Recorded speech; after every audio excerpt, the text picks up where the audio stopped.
ാണ് ഈ കേരളത്തിന്റെ മണ്ണെന്താണ്, മനസ്സെന്താണെന്ന് മനസ്സിലാക്കാൻ അദ്ദേഹത്തിന് ഒട്ടും കഴിഞ്ഞിട്ടില്ലെന്ന് എനിക്ക് തോന്നുന്നു. റാവു കേരളത്തിന്റെ ചരിത്രം പഠിക്കണം. ഇവിടെ ഒരു സ്വേച്ഛാധിപതി ഉണ്ടായിരുന്നു ഈ തിരുവിതാംകൂറിൽ, സർ CP രാമസ്വാമയ്യ. അടിച്ചമർത്തലിന്റെ പോലീസിനെ ഉപയോഗിച്ച്, പട്ടാളത്തെ ഉപയോഗിച്ച് ജനങ്ങളുടെ, തൊഴിലാളികളെ അടിച്ചമർത്തി ഏകാധിപത്യ ഭരണം നടപ്പിലാക്കാൻ ശ്രമിച്ച CP എങ്ങനെയാണ് ഇവിടെ നിന്ന് ഓടി രക്ഷപ്പെട്ടത് എന്ന് അദ്ദേഹത്തോടൊപ്പം നിൽക്കുന്ന, ശ്രീ റാവുവിനോടൊപ്പം നിൽക്കുന്ന അദ്ദേഹത്തെ ഉപദേശകന്മാർ അദ്ദേഹത്തിന് ആ കഥയൊന്ന് പറഞ്ഞു കൊടുക്കുന്നത് നന്നായി. ഇതിനേക്കാൾ വലിയ മുഷ്കുള്ള, ധാർഷ്ട്യമുള്ള ഏതെങ്കിലും ഒരു ചെറിയ CDM എന്ന് പറഞ്ഞാൽ വലിയ ഇന്ത്യൻ BSNLന്റെ അഖിലേന്ത്യാ തലത്തിൽ എടുത്തു നോക്കിയാൽ അത്ര വലിയ അധികാരമൊന്നുമില്ല ഉള്ള ഉദ്യോഗസ്ഥനല്ല. അതിന്റെ മുകളിലും അവരുണ്ടല്ലോ, മന്ത്രിയുണ്ടല്ലോ, ഗവൺമെന്റ് ഉണ്ടല്ലോ, പാർലമെന്റ് ഉണ്ടല്ലോ. അതൊന്നും കണക്കിലെടുക്കാതെ ഇവിടെ കിട്ടിയ അധികാരം ഉപയോഗിച്ച് തൊഴിലാളികളെ, ജീവനക്കാരെ അടിച്ചമർത്താൻ, നിശബ്ദരാക്കാൻ, ഇതാണ് അദ്ദേഹത്തിന്റെ ശ്രമിക്കുക. എനിക്ക് തോന്നുന്ന അതൊരു അതിനുവേണ്ടി ഒരു വികാര പ്രകടനം മാത്രമായിരിക്കില്ല.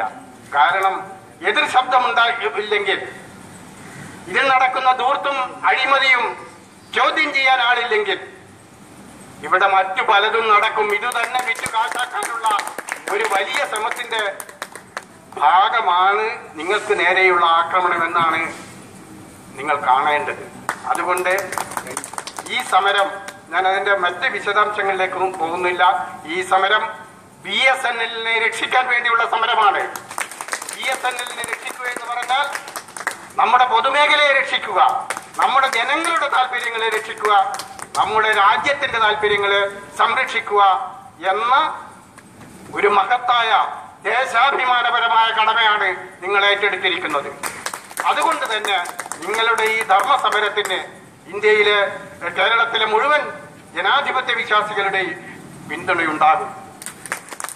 തീർച്ചയായും ഈ പ്രശ്നം കഴിയാവുന്ന വേദികളിൽ ഉന്നയിക്കാൻ ഞാൻ ശ്രമിക്കും.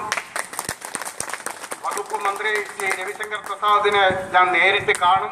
അദ്ദേഹത്തോട് പറയും എങ്ങനെയാണ് ഈ BSNL ഇവിടെ നശിപ്പിക്കാൻ വേണ്ടി ഒരു വ്യക്തി കച്ചകെട്ടി ഇറങ്ങിയിരിക്കുന്നു.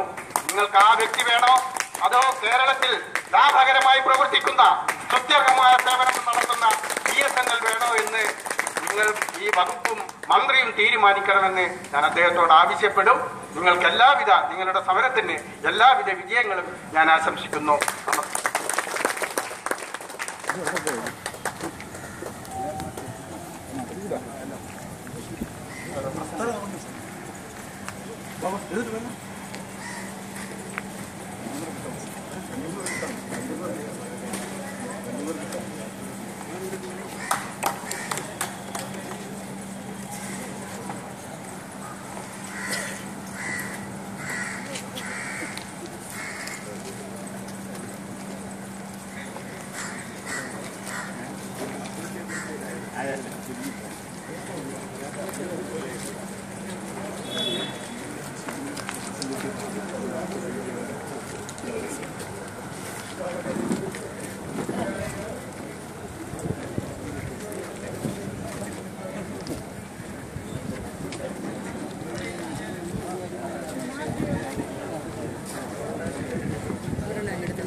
Gracias.